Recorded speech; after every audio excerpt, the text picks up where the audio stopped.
നമസ്കാരം. ഇന്ന് പരിചയപ്പെടുത്തുന്നത് പെരുമ്പടവം രചിച്ച ഒരു സങ്കീർത്തനം പോലെ എന്ന പുസ്തകമാണ്. സങ്കീർത്തനം പബ്ലിക്കേഷൻസ് ആണ് ഇതിന്റെ പ്രസാധകരെ. 300 രൂപയാണ് വില വരുന്നത്. ഇനി പുസ്തകത്തിലേക്ക്. ദസ്തയേവ്സ്കി എന്ന റഷ്യൻ സാഹിത്യകാരന്റെ കഥയാണ് ഇതിൽ പെരുമ്പടവം ശ്രീധരമേനോൻ പറയുന്നത്.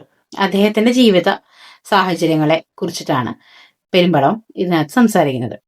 ദസ്തയേവ്സ്കി എന്ന് പറയുന്ന വ്യക്തിയും എന്ന പ്രശസ്തനായ എഴുത്തുകാരൻ, അദ്ദേഹത്തിന്റെ ജീവിത സാഹചര്യങ്ങൾ വളരെ മോശം സാഹചര്യങ്ങളാണ്. അദ്ദേഹം ദാരിദ്ര്യവും ചൂതാട്ടവും, അദ്ദേഹം ഒരു ചൂതാട്ട കളിക്കാരനാണ്, ഭയങ്കരമായിട്ട് മദ്യപിക്കുന്ന ഒരു മനുഷ്യനാണ്, അപസ്മാര രോഗിയാണ്, ദാരിദ്ര്യത്തിലുള്ള വ്യക്തിയാണ്.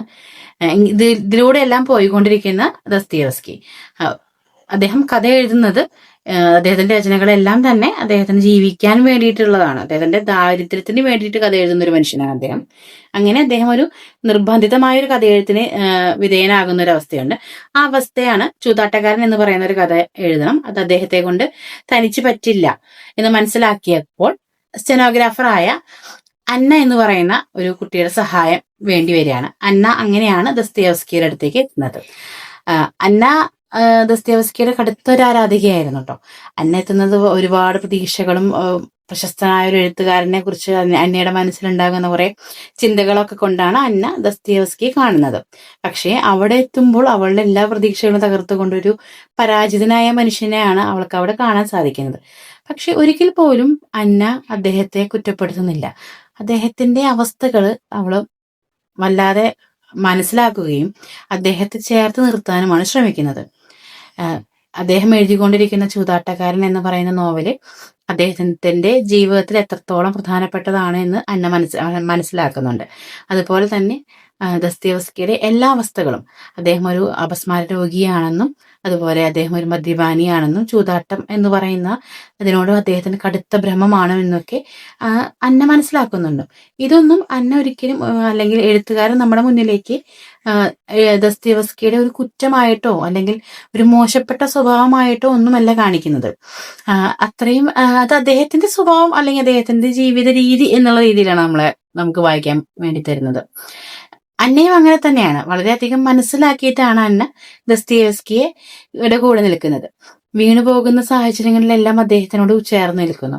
അങ്ങനെ അവർക്കിടയിൽ ഒരു പ്രണയം ഉണ്ടാവുകയാണ്. വളരെ മനോഹരമായ ഒരു പ്രണയം. ഒരു സങ്കീർത്തനം പോലെ എന്ന് പറയുന്ന പോലെ തന്നെയുള്ളൊരു പ്രണയം. അത്രയും മനോഹരമായൊരു പ്രണയമാണ് പെരുമ്പടവം മലയാളികൾക്ക് സമ്മാനിച്ചിരിക്കുന്നത്.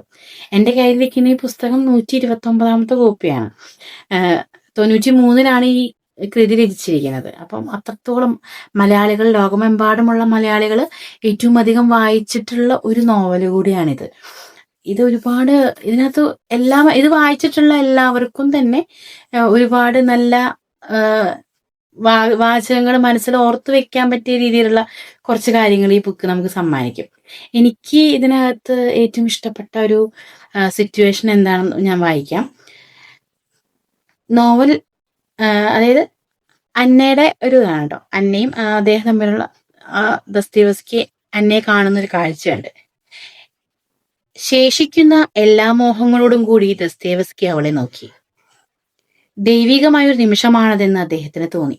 ദൈവം സാക്ഷി നിൽക്കുന്ന ഒരു നിമിഷം, ദൈവം കാവൽ നിൽക്കുന്ന ഒരു നിമിഷം. ആ നിമിഷത്തിന്റെ അദൃശ്യമായ പ്രേരണയ്ക്ക് കീഴടങ്ങി ദസ്തയേവ്സ്കി ആ വഴിയരികിൽ വെച്ച് അന്നയെ കെട്ടിപ്പുണർന്നു.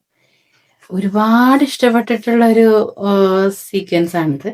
എനിക്ക് ഈ എഴുത്തും ഈ ഒരു നോവലും ഞാനിത് ഒരുപാട് പേര് പറഞ്ഞു വെച്ചിട്ടുള്ള നോവലായതുകൊണ്ട് തന്നെ കൂടുതൽ ഞാൻ പറയുന്നില്ല. അത്രയും മനോഹരമായ ഒരു അനുഭവം, വായനാ അനുഭവമാണിത്. ഞാൻ എൻ്റെ വായനയിൽ ചേർത്തിട്ടുണ്ട്. നിങ്ങളും ചേർക്കുമെന്ന് പ്രതീക്ഷിക്കുന്നു. നന്ദി.